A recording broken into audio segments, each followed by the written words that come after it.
Hi, tonight we're going to work on a very important skill, how to build a Pinewood Derby car. So Pinewood Derby is a very important season for Cub Scouts, so we're going to go through this step by step. First thing you want to do is make your major cuts. So you're going to put the wood in a vise, right? Clamp it down nice and tight so it's not going to slip.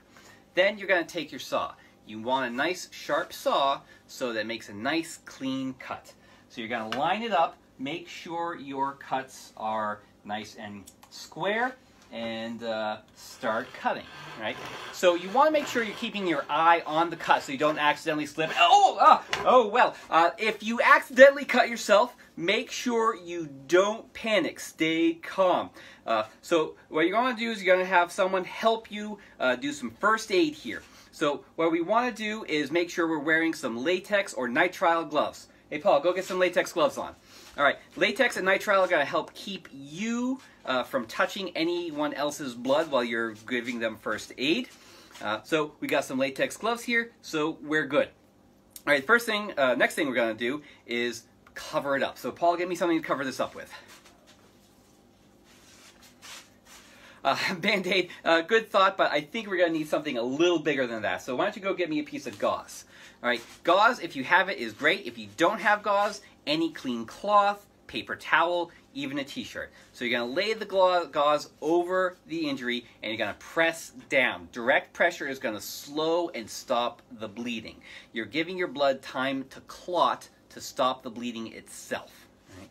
So if the cut doesn't stop bleeding right away, it might soak through that piece of gauze. All right, Paul, if it soaks through the first piece of gauze, what are we going to do? We're going to get another piece of gauze. That's right. And you don't want put it on top. Okay, that's right. You don't want to rip off the first piece of gauze because you might accidentally rip off any clots that have already started to form and the bleeding is going to get worse again. So you're going to take the second piece of gauze and put it right over the first, and again, direct pressure, press down, stop the bleeding. Now, if this cut is bad enough that it doesn't seem like it's going to stop, this would be a great time to get some help. Call 911 immediately.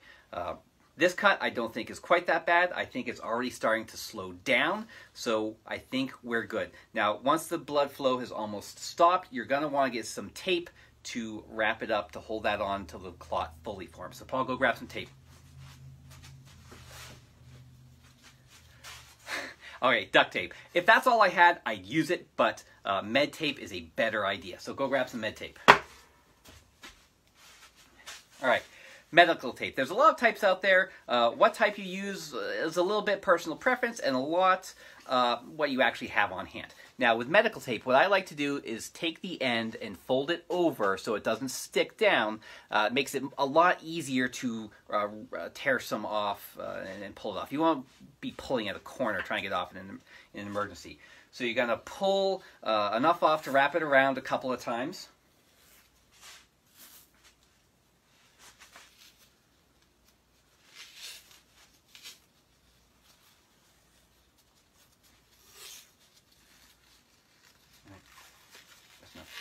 All right, so once you got it held in place, now, even if you don't need to call 911, you probably want to get an adult's help to help deal with this. So, Paul, why don't you go grab some help for me real quick?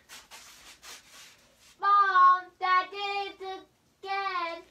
Okay, and always make sure you have a first aid kit and always have a buddy.